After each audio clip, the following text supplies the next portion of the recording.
السلام عليكم ورحمه الله وبركاته. ازيكم كل حبايبي؟ عاملين ايه؟ يا رب تكونوا بخير. وحشتوني من الفيديو اللي فات لفيديو النهارده.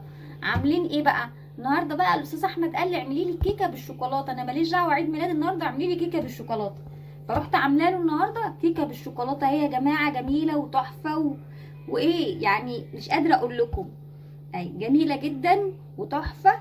اهي يلا نشوف عملناها ازاي بمقادير بسيطه جدا وسهله. اهي يا جماعه، يلا بينا نشوف عملناها ازاي. اول حاجه هجيب الخلاط، هحط كوبايه زيت قدها بالظبط، كوبايه لبن، اهي كل حاجه قدامكم، كوبايه سكر، كوبايه كاكاو. هضرب كل ده في الخلاط كده بقى يا جماعه. اهو ضربت الخليط، هقسم نصه في الكوبايه اهو، وهروح بقى احطه في التلاجة. اهو قسمته نصه في نفس الخلاط باللي فيه. اقوم حاطه 3 بيضات اهمن 3، واقوم حاطه شويه فانيليا اهي، شويه فانيليا كده ماشي. واقوم حاطه ايه تاني؟ حاطه معلقه خل اهو، واضربه تاني في الخلاط. هحط بقى كوبايتين دقيق. ادي الاولى، لازم انخل الدقيق يا جماعه، لازم، مش هتقب مني وتبقى جميله وهشه الا لما انخل الدقيق. لازم انخله مره واتنين كمان، بس انا بنخله مره. التانيه اهي ونخلته اهو. بعد ما نخلته حطيت عليه ذره ملح اهي، رشه صغيره جدا، وجبت كيس بيكنج باودر اهو كمان، على كوبايتين دقيق والثلاث بيضات. انا هعملها بالصوص شوكولاته، فانا هعملها كلها بالشوكولاته وبالصوص شوكولاته.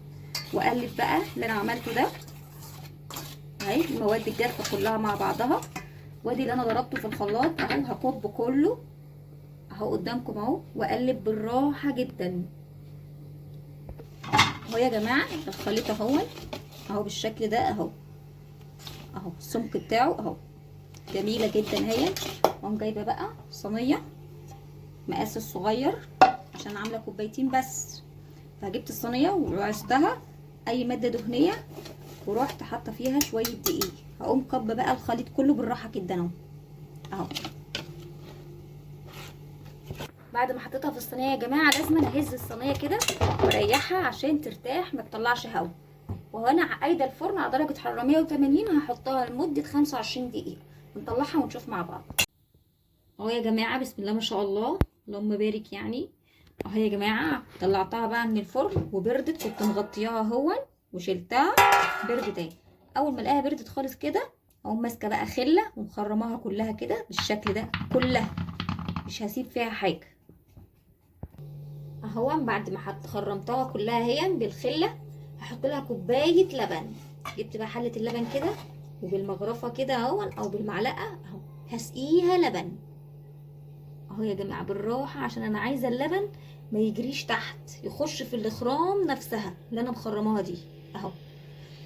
هسقيها اهي قيمه كوبايه لبن اهو. وهو بعد ما سقيتها اللبن وسبتها شربت اللبن خالص خالص اهي. انا سقيتها اللبن ليه يا جماعه؟ عشان يطريها، اجي اكلها كده يطريها. ودي فاكرين كوبايه الكاكاو دي اللي شلناها في الاول خالص الخليط، هقوم حطها عليها اهي، صوص الشوكولاته اهو. سقيتها بقى الصوص بتاعها، جايبه كمان قطع شوكولاته كده واحطها لها. طبعا يا جماعه هو بقى ايه، عيد ميلاد الاستاذ احمد، عايزها كلها شوكولاته كلها اهي.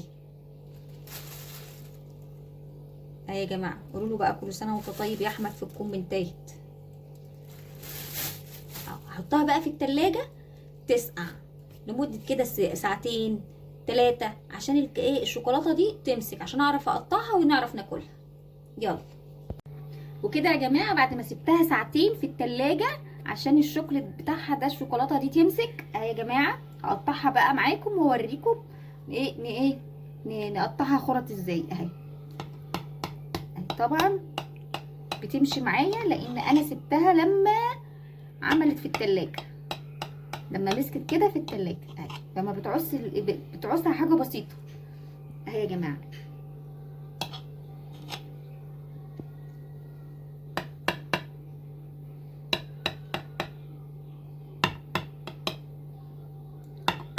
اهي يا جماعه قطعتها معاكم اهي. طبعا بقى عشان الاستاذ احمد ما يزعلش اهو، اقوم بقى جايبه واخده منها قطعه اهي عشان اوريكم من جوه عامله ازاي. كل حاجه قدامكم اهي يا جماعه اهي اهي. طبعا هي طريه لان انا ساقياها لبن قدامكم اهي اهي يا جماعه. لو عجبكم الفيديو ما تنسوش تحطوا لايك وتشتركوا في القناه. باي باي.